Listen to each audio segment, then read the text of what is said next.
Okay, welcome to the last of the lectures. This one will be more or less a summary of what we've said before, but also trying to integrate certain myths and folk tales with the themes we've been discussing. So this hopefully won't be as long as the last ones, which did go on a bit.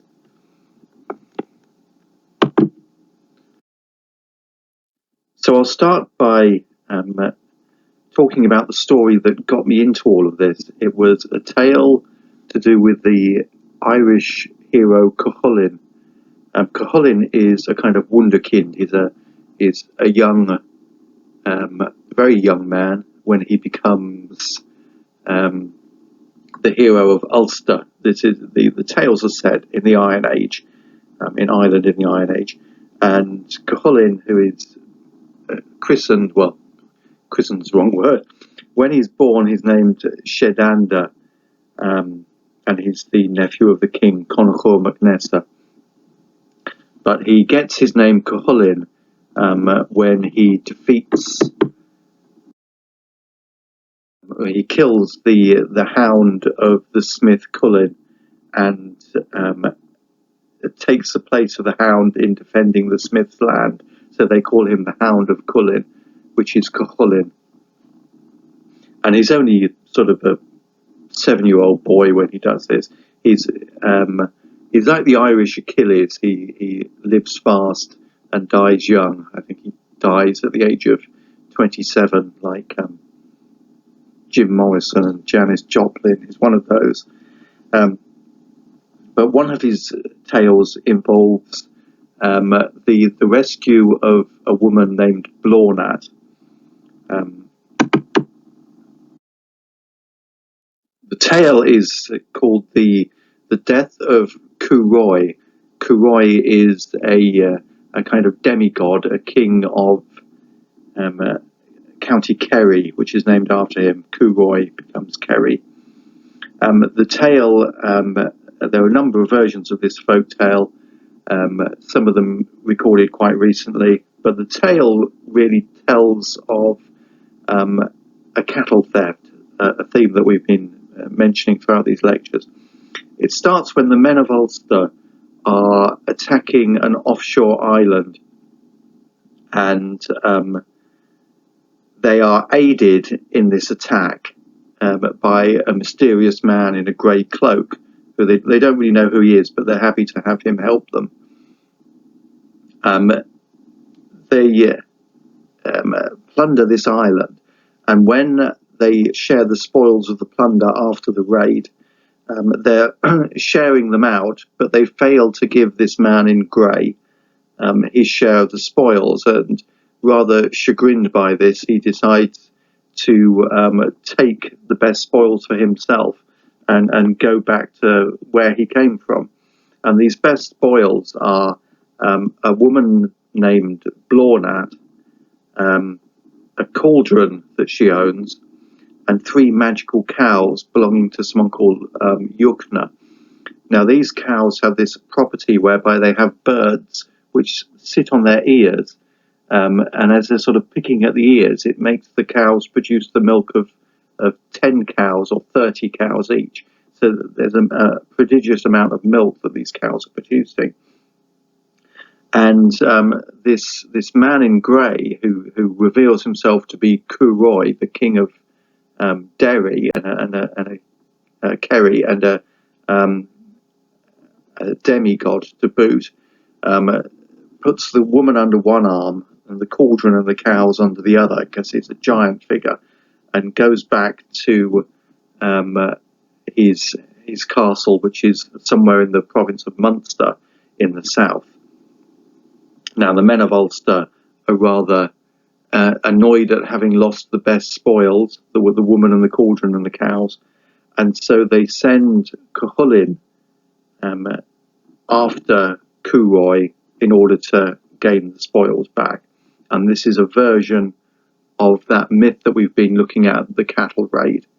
So basically, the Curoi is playing the role of the 3-headed serpent who steals the cows, woman, and cauldron, the powers of fertility of the land, if you like, steals them away, and it's for the hero to go and regain the spoils.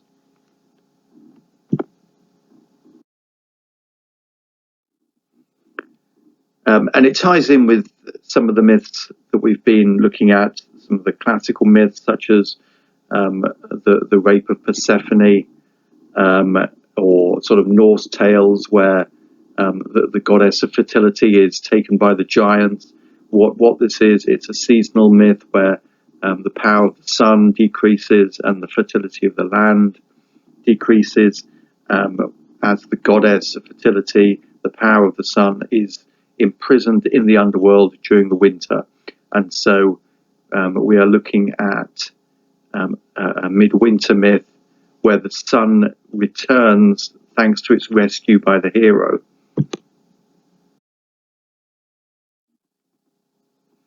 Here's a picture of the Gundestrup cauldron. This is a 2nd century BC cauldron found in a bog in Denmark. I always imagine that Blaunat's cauldron looks exactly like the Gundestrup cauldron, which has a depiction of a bull on its base. And here's where folklore says Curoi's magical fort is. Now, the fort of Curoi has this magical property in that it's impossible to find the entrance of it after sundown because it spins like a mill wheel. And this kind of tells us that we're looking at astronomical symbolism. Something in myth that turns like a mill wheel tends to be the night sky. And the fact you can only find the entrance after sunset, you can't find the entrance after sunset, means that the entrance of this spinning fort is delineated by the point of the setting or rising sun, I would say. It's pointing that this is a ritual structure that has an entrance aligned to some part of the sky.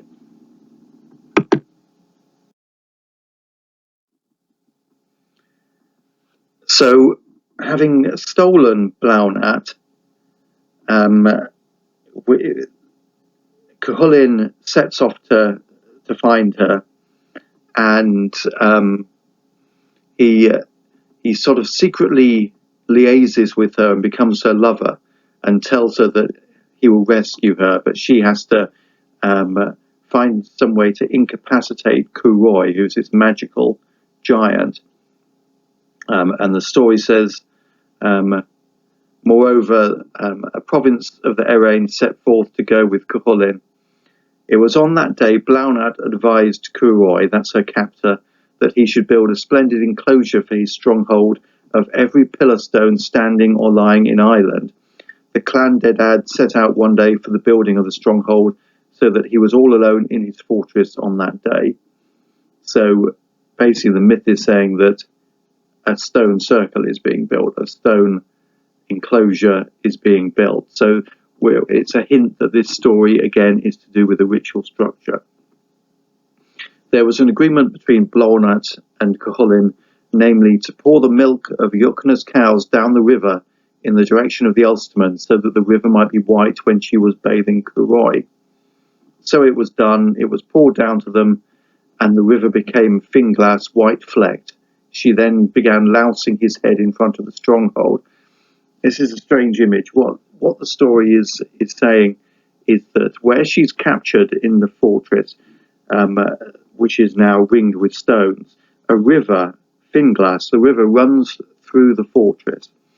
And as a signal to Cuchulainn that the fort is okay to attack, that Curoi is somehow incapacitated, she will pour the milk of the cows into the river, and the men of Ulster and Cuchulainn waiting outside the fort will see the river running with milk as a signal that it's the time for her to be rescued.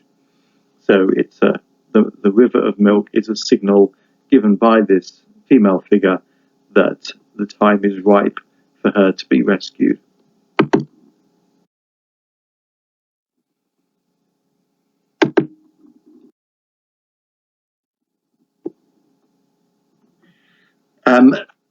And the way that he's incapacitated, it changes in different versions. In some versions, his soul is hidden in an apple in the stomach of a salmon, and Cuchulainn has to find the fish and cut the apple in half. The sort of magical techniques by which he can be defeated. But in other versions, Blawnat bathes Curoi in the river and ties him by his hair to a bedpost. His bed is by the river, so that he can't escape. And when he's tied up, that's when Cuchulainn enters the fort and cuts off his head. This is how this version goes. Thereupon Curoi went inside, and the woman bathed him, and she bound his hair to the bedposts and rails, and took his sword out of its scabbard, and threw open the stronghold. He heard naught, however, until the Ulstermen had filled the house, and had fallen upon him. He rose up straightway against them, and slew 100 of them, with kicks and blows of his fists. An attendant who was within rose up against them, and slew 30 of them. Then it was that the Clandidad cast from them every pillar stone which was standing or lying in Ireland, when they heard the shouting, and came to the slaughter around the fortress. So it's kind of trying to explain the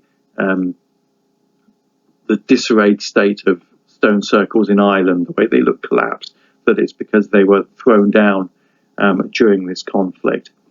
Anyway, Cuchulainn beheads Curoi and rescues Blawnat. So this is the cattle theft. It's rescuing the goddess of fertility from the giant of the underworld, here explicitly linked to standing stones and to a signal given through the pouring of the milk into the river. When they were slaying one another by the fortress, and Cuchulainn had cut off Curoi's head, the fortress was aflame. The whole thing is destroyed.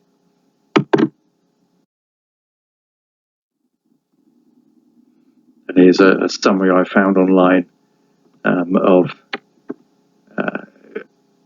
the attributes of Curoi.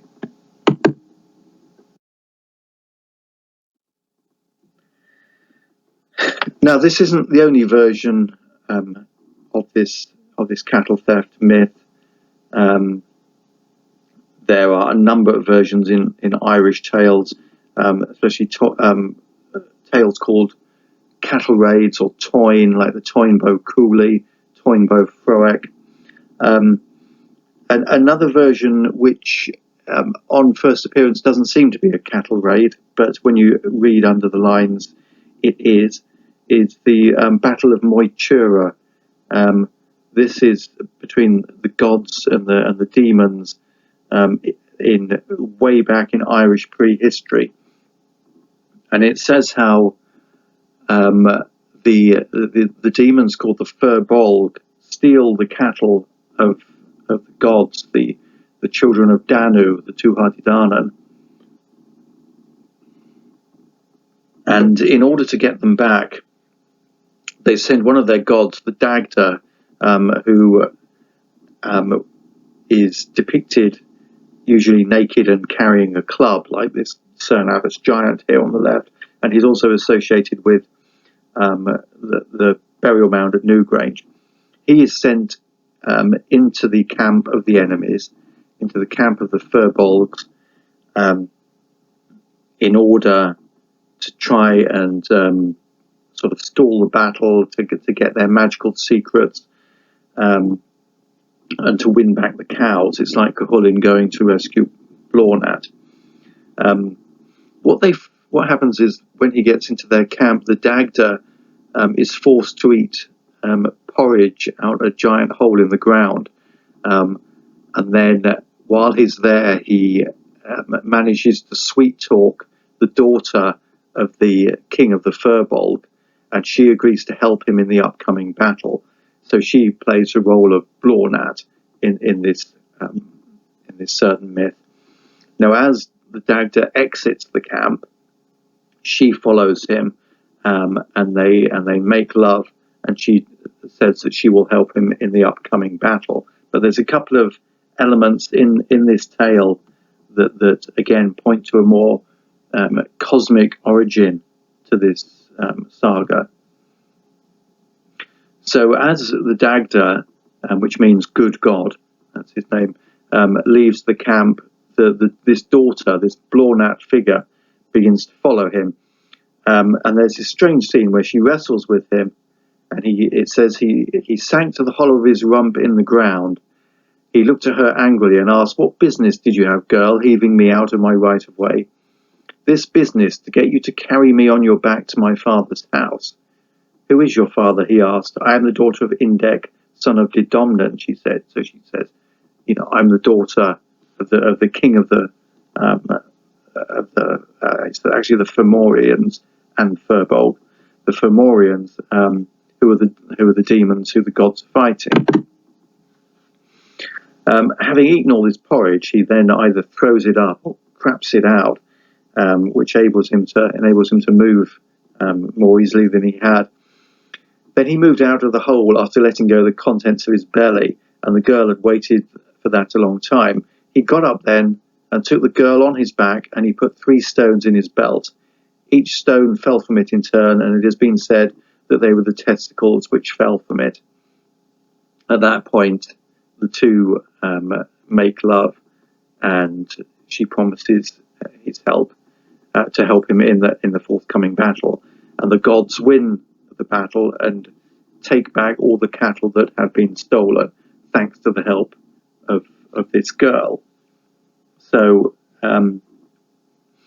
what intrigued me with this myth was the mention of 3 stones in his belt, which obviously put me in mind of the 3 belt stars of Orion, and really started me wondering just how much of these myths were astronomical.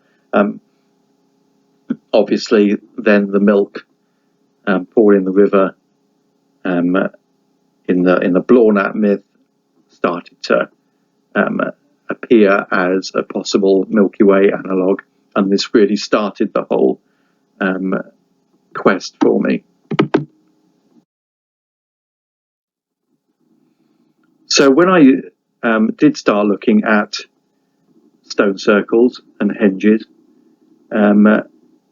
I was, of course, looking with this myth in mind for any sort of symbolic evidence that might link them to these ancient stories, because my interest is in why these stories arose, whether they have anything to say about the use, the function of these ritual sites, because the ritual sites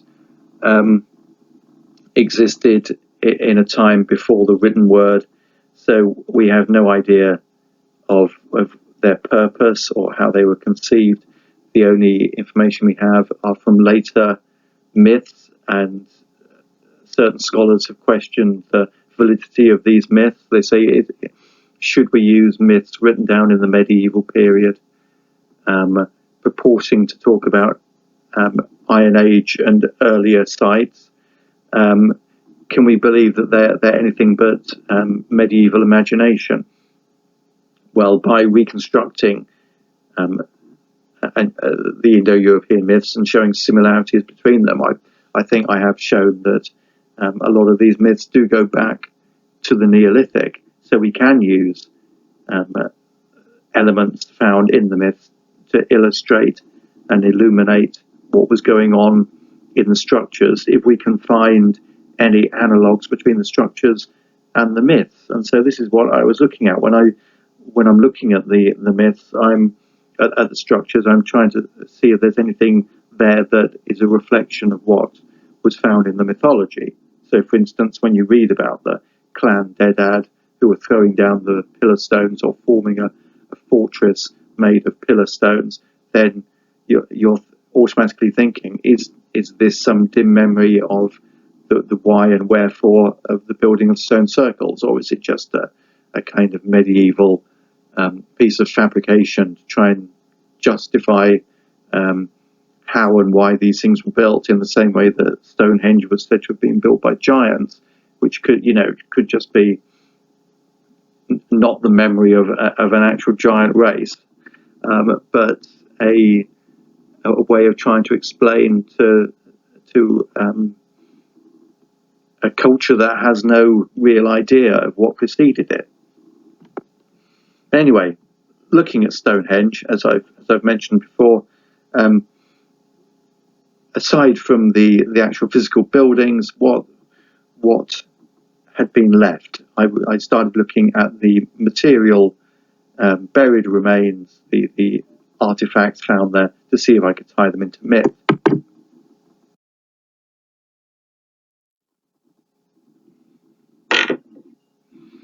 And what you find is a number of deposits around the entrances to the henge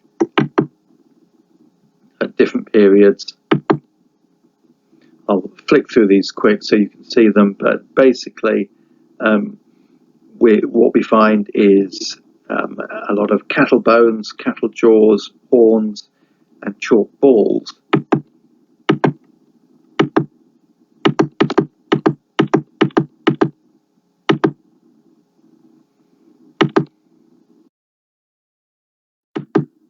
That was phase 1. This is phase 2, which is about 2800 BC. Phase 1 is 3100 BC.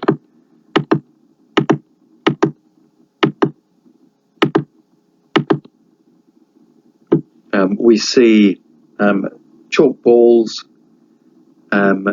which may be fertility images. They may represent testicles. They may represent the moon or the sun. And then we have cattle heads. Sometimes they tend to be mostly female, but we do have also, as well as domesticated cattle, we have aurochs and the primordial, earlier, larger cattle.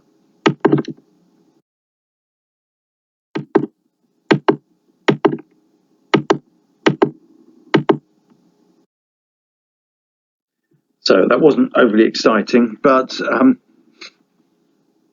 it obviously showed a preponderance of cows and these chalk balls, which do make you think of the 3 stones that the Dagda picked up and placed in his belt, and then which fell from his belt.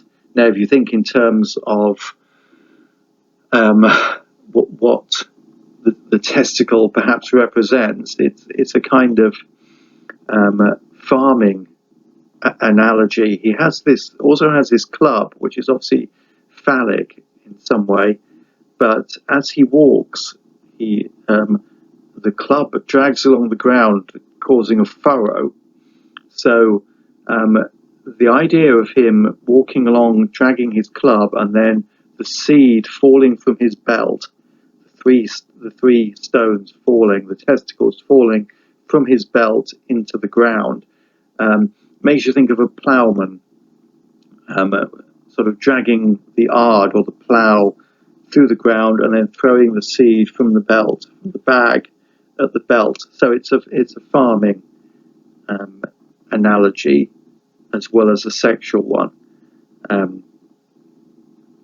but one, because it's the 3 stones in the belt, that also has a correlation perhaps with the stars.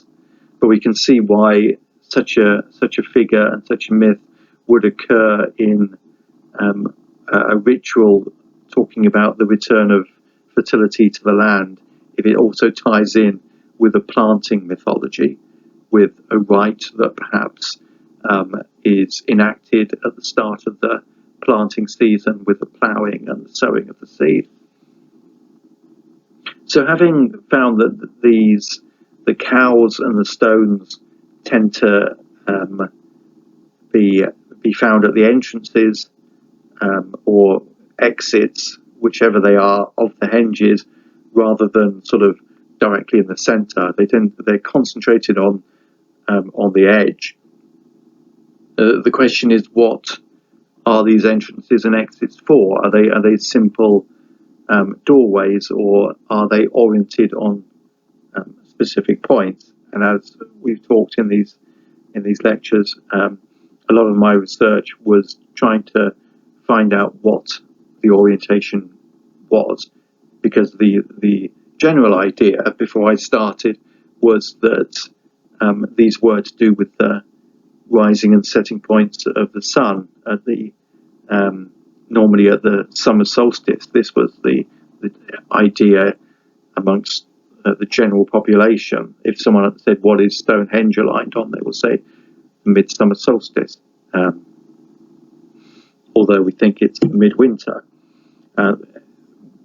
What I'm doing is trying to go against the prevailing wrong idea and say, well, what are they looking at? And so I decided to look at one of the least observed entrances, which is the south-southwest entrance, which was there in phase 1, 3100 BC, but had been closed up by phase 2. So after sort of 300 years or so, that entrance had been shut. So obviously its use had become obsolete. And the question is why? If it was aligned on a heavenly body, that heavenly body must have moved. And this is where my use of archaeoastronomy programs came in. And I saw that in the later phases, there were internal timber structures built in Stonehenge, which more or less aligned the same direction as the old south-southwest entrance, but slightly off, which made me wonder whether this thing that had been observed through the south-southwest entrance had moved and was now observed through the south entrance. Because if you were standing at the center of the circle, you would no longer be able to see whatever it was, because the bank was in the way. So the idea is that it's a star that has moved along the horizon due to precession. And once I started looking for other alignments to the south, not directly south, but to a sort of a rising or a setting point, they started to appear in droves.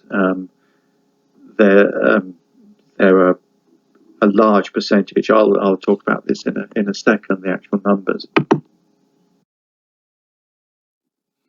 But initially, I was just looking at the south. I wasn't. I was imagining you were standing at the center of the circle, looking south, and I was, for the first part of my study, ignoring the stuff to the north, or the fact that you could be outside the circle looking in towards something rising or setting in the north. But once I started doing my study properly,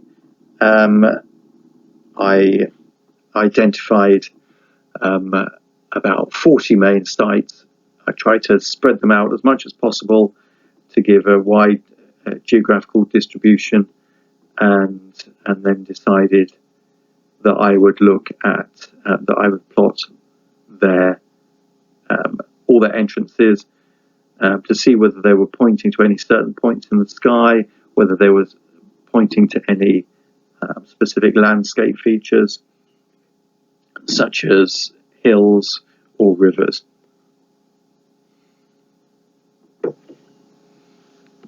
But also in the understanding that with henges,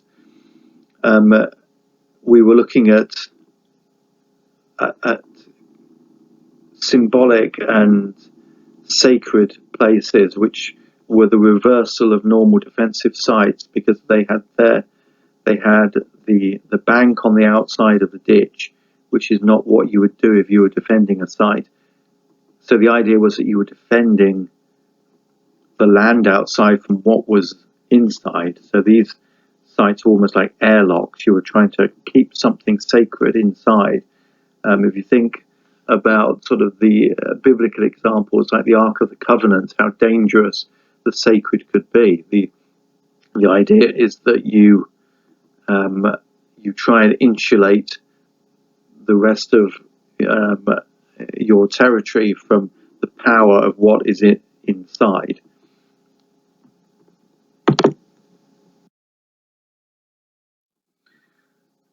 So the alignments that I discovered seem to be mainly to the north and south, although, as I've said, not directly north or directly south. A lot of archaeologists have said that these sites were north-south aligned, but they're not. That just seemed to be sort of lazy thinking, really. To imagine that the societies that produced this just couldn't be bothered to actually see where north was or south was, and so that most of these sites were just sort of slightly off because they couldn't be bothered. Really doesn't say much about your thinking of these ancient cultures. That if they are slightly off to one side, perhaps there is a reason, and so I made this my purpose to find out what the reason was. But you can see that there are spurs off to the east and west, which do correspond to solstitial sunrises and sunsets, but they're not as important in these sites as the north and south orientations.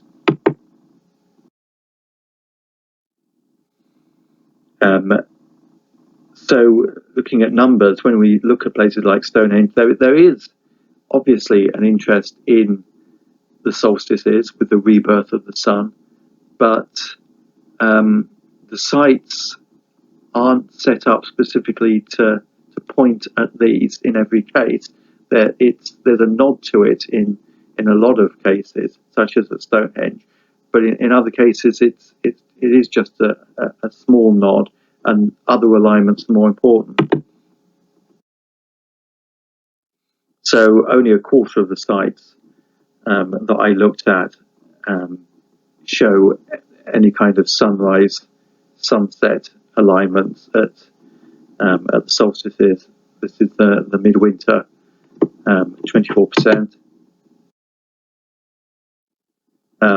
Midsummer is even less, only about an eighth of henges or circular sites show any kind of alignment to midsummer.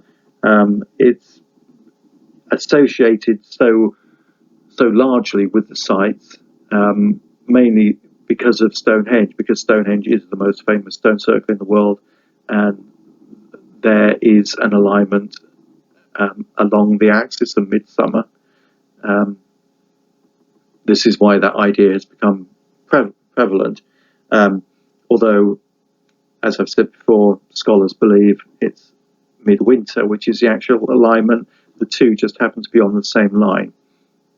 The idea is to be looking down the avenue towards the circle to see the midwinter sun setting down the avenue, rather than being in the circle looking at the midsummer sun rising.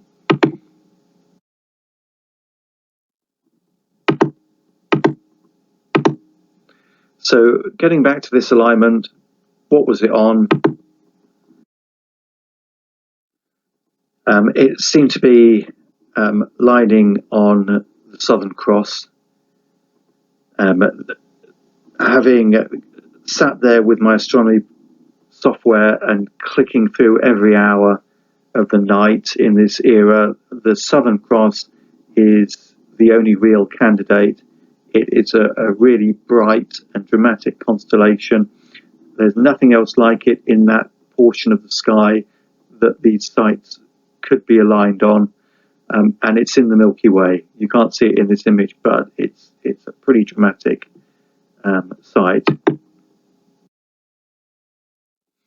And this is it aligned to the Timber Avenue at Stonehenge, 2600 BC, so replacing the earlier entrance where the alignment has shifted due to precession. And to see how much the stars shift, this gives you an idea. So you can see the setting points here on the right of Crux, in 3100 BC, sort of about 210 degrees, whereas by 2100 BC, so 1,000 years later, we're talking about 190 degrees. So this is quite a large variance. So you can see why, if you've built an entrance to a site to align on the setting, how after a few hundred years you're either going to have to cut away at the entrance to extend the entrance to continue seeing those stars, or you're going to have to use a completely different entrance. And maybe they didn't decide to widen the entrance, the south-southeastern entrance, because it would be seen as destroying the work of the ancestors, a bit like us knocking down a listed building. It just couldn't be done. So what they did instead was to shift the view from an already existing southern entrance and to create a timber corridor to recreate this alignment. And here we can see sort of how powerful an image these stars are. Although we see them, as I've said, as a cross, given the prevalence of the lozenge in Neolithic art, I would argue that the stars were seen to take the form of a diamond.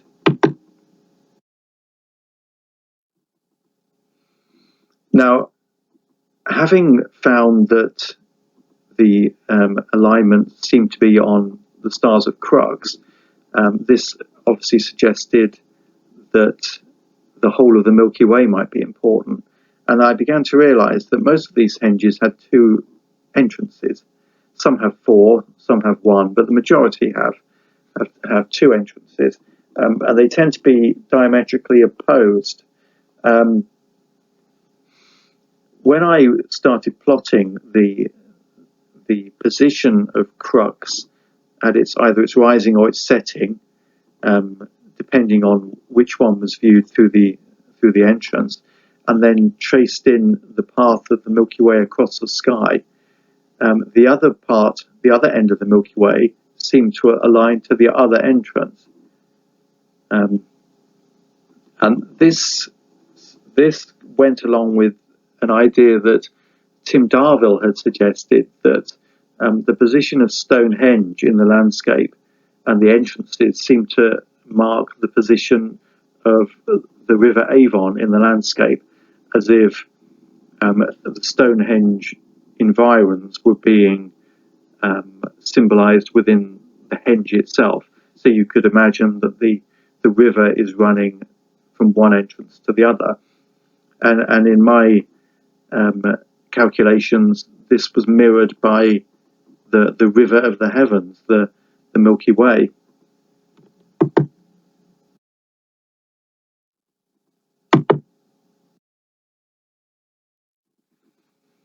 So to give you an idea how this looks, it's a bit hard looking at the top right image, where you've got this artificially curved depiction of a domed sky on a flat plane, to imagine how it would actually look, how it would actually be experienced. So what I've done in the image on the bottom is to show this curve as it appears in the sky. It was like the handle of a basket, so that if you're at one entrance, you will see the Milky Way rising, going over your head, and then setting behind you. So it's almost as if the stars are running through the site, the river is running through the site, and this seems to mirror the position of local rivers in the landscape. So where you have henges, you tend to find them built very close to rivers, and those rivers are running at the same angle as the entrances and exits of the henges, which then align with the stars at the same time. What's also important is that in this era, that when the Milky Way sets, it actually rings the whole of the horizon. So this image E, image 5, you can see how the Milky Way on setting would be seen to ring the whole horizon. And this may be behind the idea of building the henge as a ring, normally out of some sort of white material. They're built in chalky areas, but where you don't have chalk, they're sometimes artificially whitened with gypsum or chalk or quartz. So it's an idea that this is the Milky Way on Earth.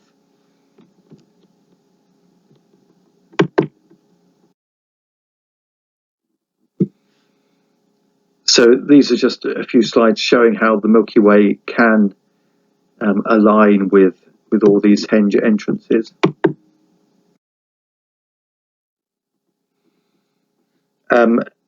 And to show that it wasn't just a one-off case, of these 40 sites that I analysed, and other ones I've looked at since, 60% of them seem to have some sort of alignment on the Southern Cross. And then looking north at the other end of the Milky Way, 58% of them had alignments on Cassiopeia, which is on the other side of the Milky Way and is in a kind of seesaw position in that it's diametrically opposite in the sky from Crux.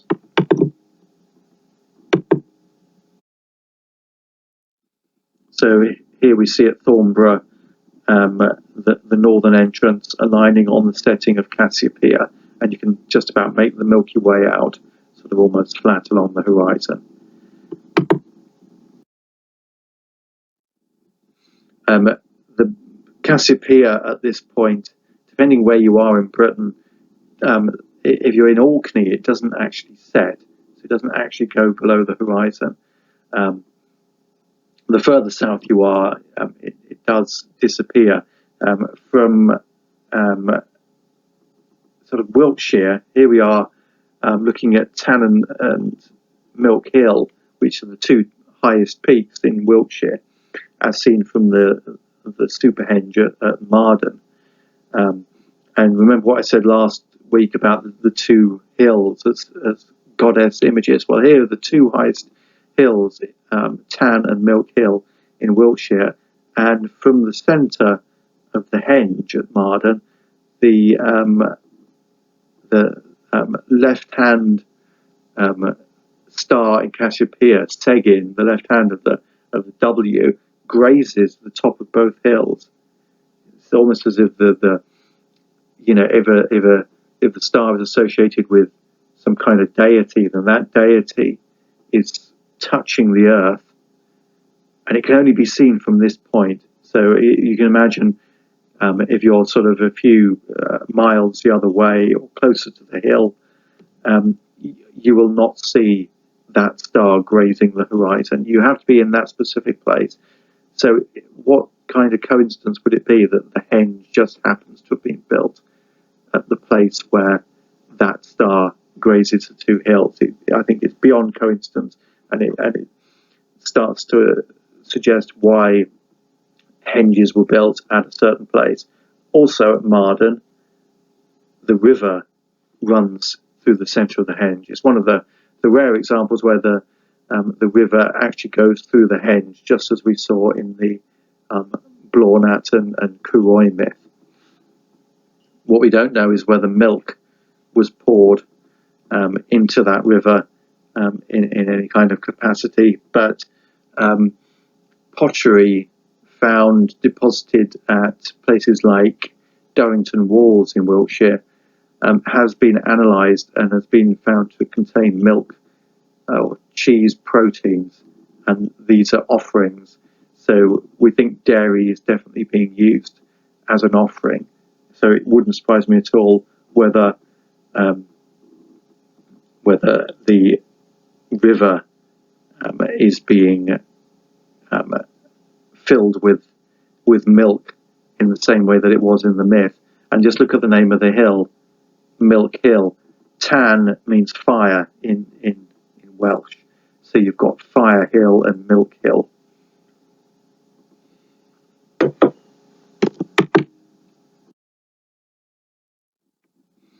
Now we saw this slide last lecture, the two sides of the Milky Way in balance with Crux and Cassiopeia.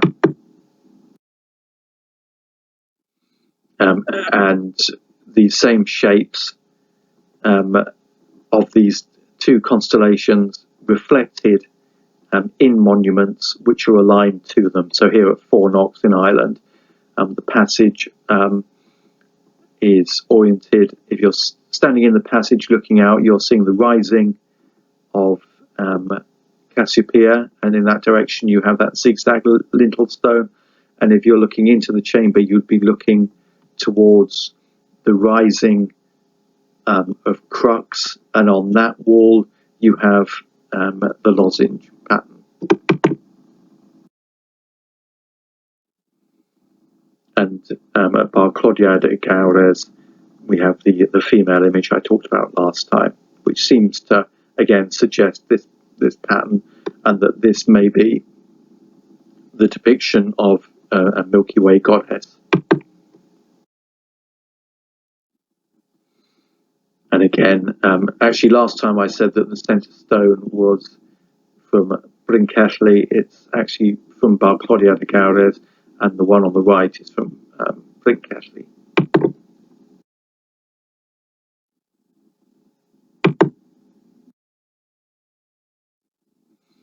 And again, just to remind us of these goddess figures, showing that lozenge shape is associated with the womb, and the M or W shape associated with the breasts.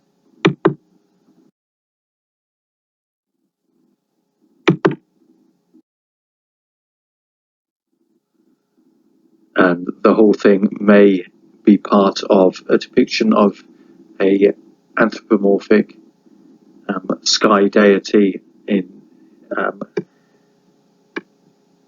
my estimation, a goddess very much equivalent to the Egyptian Nut.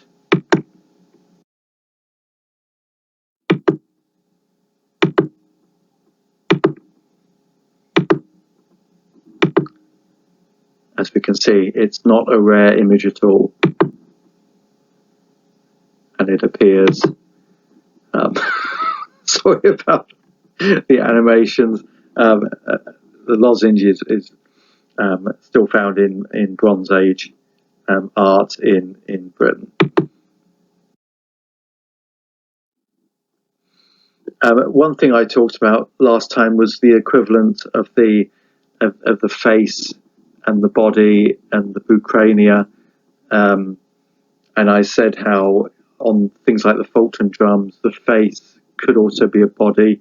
Well, I mentioned that the figure of Balbo in the Demeter myth, the lady who does an erotic dance, that's her on the left of the picture on the right, lifting her skirts to make Demeter laugh. Her name means belly or womb, and she's depicted on certain imagery, as you can see on the left, as a figure with a face on the womb. This is exactly the point I was making last week, but I forgot to include this slide last time. But I suggested that it was all tied in with the Milky Way and the entrance and exit point of the rising of the sun. There's a whole astronomical reason about the place where the sun sets and the place where the sun rises being an equivalent in the Milky Way, as in the sun will rise and set in the same place in the Milky Way over 24 hours. But I go into this into the PhD. It's a bit complicated to go into in a short lecture like this. And again, I suggested last week that last time that the lozenge of Crux had been associated so closely with the rebirth of the sun, because from 7500 BC in Anatolia, the rising point of Crux on the horizon was the same as the rising point of the midwinter sun.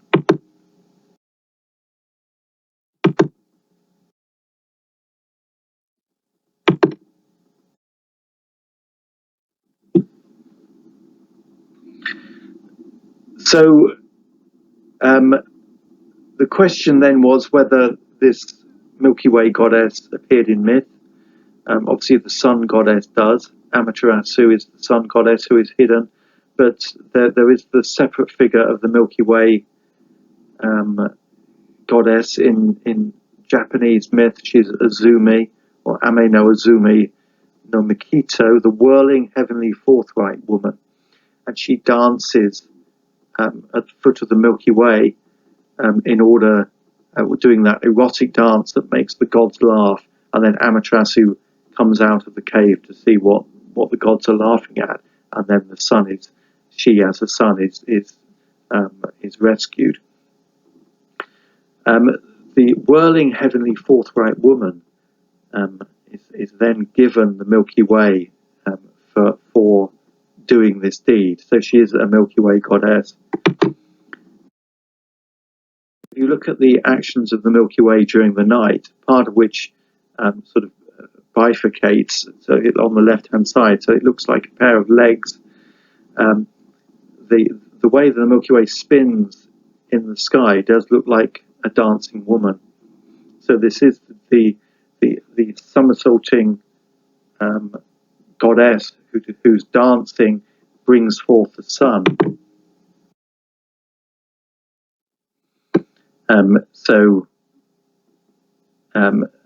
I think I'm going to show some more images of that somersaulting goddess, who is the Milky Way.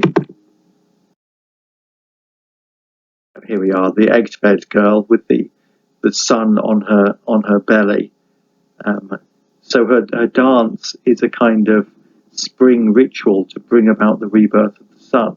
So maybe this is what the Blornat figure is doing. Her pouring of the milk into the water is producing the Milky Way, and the Milky Way dancing in the heavens is a sign that the sun is about to rise, especially at midwinter, where the rising of the place of the womb, or crux, is pinpointing the point on the horizon where the sun will be reborn.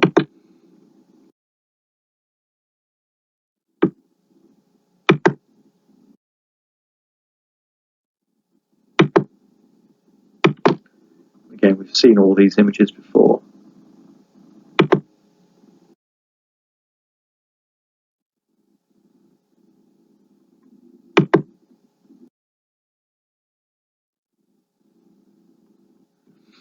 So this idea of the goddess who is the Milky Way and who swallows the sun as a cow, as a great cosmic cow, and gives birth to it at midwinter, is something that we find in Egyptian and Irish myth.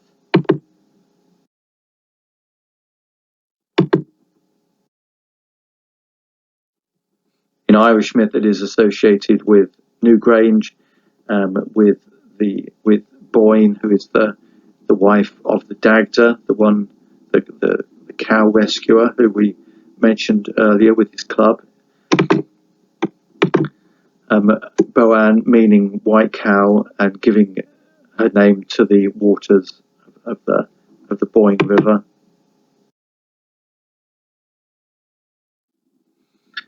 Associated with the tomb at Newgrange, which in ancient Irish is called Brúna Boyne, which means womb of the white cow. So it's the same kind of symbolism of going into the womb of the cow goddess for rebirth that we find in Egyptian myth, and also associated with the Milky Way, which is known as Boha Nabafina, which is the path of the white cow. So there's a definite correlation here between sky and rivers, and with the cow and the goddess of rebirth. here's a plan of Newgrange pointing towards the midwinter sunrise, also pointing towards the rising point of the star Sirius at this time. And there's a depiction, an image of the sun entering the chamber at Newgrange on midwinter morning. So it's as I said, it's the same image. One has to then ask how the same symbolism occurs in Egypt as in Ireland. Is it a coincidence? The Irish passage grave was built around the same time as the pyramids, but there's no direct cultural mixing between the two cultures, and so they are both seem to be branches coming off the same root of a ancient Near Eastern farming cult.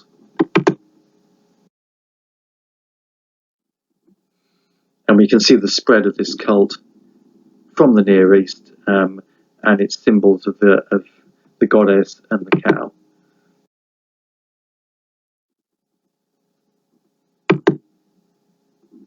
Coming all the way from Çatalhöyük. So this is that's summarized what we saw in the last couple of lectures. So the question is, does any of this remain in folklore? It's been remembered in those Celtic myths, in the myth of Curoi and the Battle of Moytura that I mentioned. But to what extent was it preserved in kind of more oral tradition and folklore, or at the sites themselves? Well, there is slight hints of this, of connections with fertility and milk and cows. This is Mitchell's Fold in Cumbria. And there's a story associated with this about a white cow. In times gone by, before anyone now living can remember, there was once a dreadful famine all about this country. Now think of this in terms of the abduction of Persephone or of Blornat, or the decline of the power of the sun, the abduction of the cows and the goddess into the underworld at winter. So when it's talking about a famine, we are looking at this seasonal, a memory of this seasonal myth of an attempt to rescue or return to that time of plenty. There was a dreadful famine all about this country, and the people had like to have been clemmed. That's nearly starved to death in sort of Yorkshire dialect, Cumbrian dialect. There were many more living in this part then than what there are now, and times were very bad indeed. And they all had to depend upon that there used to come a fairy cow upon the hill up at Mitchell's Fold, night and morning, to be milked. A beautiful pure white cow she was, and no matter how many came to milk her, there was always enough for her, so long as everyone that came only took one pailful. So this is a magical, divine bovine. It was in this way: if anyone was to milk her dry, she would go away and never come again. But so long as everyone took only a pailful apiece, she never would be dry. They might take whatever sort of vessel they liked to milk her into, so long as it was only one apiece, she would always fill it. So this is the idea of this of magical bounty, but you mustn't overdo what is being offered. You must be sort of remain humble and unselfish. Well, and at last there came an old witch, Mitchell, her name was. Now, Mitchell is Anglo-Saxon for great. A bad old woman she was, and did a deal of harm, and had a spite against everybody. And she bought a riddle, which is a sieve, and milked the cow into that. And of course, the poor thing couldn't fill it, And the old woman milked her, and at last she milked her dry, and the cow was never seen there again, not after. Folks say she went off into Warwickshire like a crazy thing and turned into the wild dun cow that Guy Earl of Warwick killed. But anyhow, they say she was sadly missed in this country, and many died after she was gone, and there's never been so many living about there, not since. But the old woman got her punishment. She was turned into one of those stones on the hillside, and all the other stones were put around her to keep her in. And that's how the place came to be called Mitchell's Fold, because her name was Mitchell, you see. There used to be more stones there now, but they've been taken away at one time or another. It's best not to meddle with such places. There was a farmer lived by there, and he blew up some of them and took away the pieces to put around his horse pond, but he never did no good after. So there's an idea here of the cow producing milk in time of plenty, but then some sort of disaster happens and those times end. Are we looking at the cyclical myth of the decline in fertility? But then, in this tale, there's no return to it. Those times are gone, and there's a sense of an old time of paradise that has ended. You find these elements in creation myths, so a kind of Edenic myth of times used to be okay, but then mankind sinned or something happened to offend the spirits of God. One thing of interest here is a link to the stars, in that she is milking the cow into a sieve, and this is often associated with the stars. So the Milky Way is the milk of the cow, but the sieve, the holes in the sieve are the stars in the sky. So there is an association here between the creation of the heavens, the flowing of the milk, which in Greek tradition, the Milky Way is the milk that spurts out the breast of the goddess Hera. So again, there seems to be astronomical possible connection to this myth. And we find a lot of mention of stones associated with cows. Sometimes that same story, sometimes just in their names. So here at North Uist we have a tale of how these two stones were formed. Two old women milking other people's cows were killed and buried.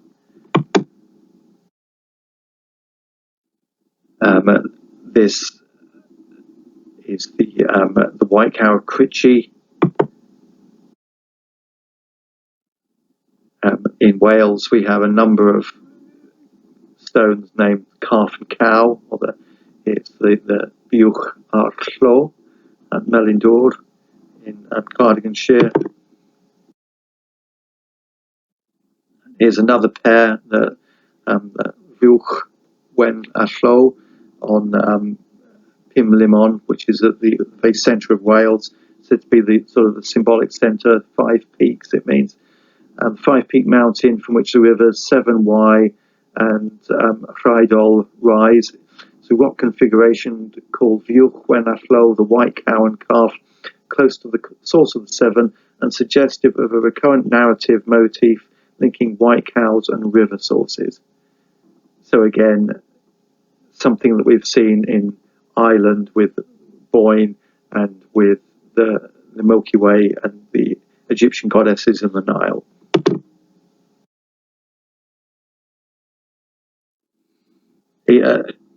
Even at Callanish in the Hebrides, there's the same kind of myth. During a famine, a benevolent white sea cow provided milk at the Callanish stone circle on the Isle of Lewis until a witch milked her through a sieve. The Glas Gowlawn, the grey cow, presented itself every day before each house in Ireland, giving a day's supply of milk.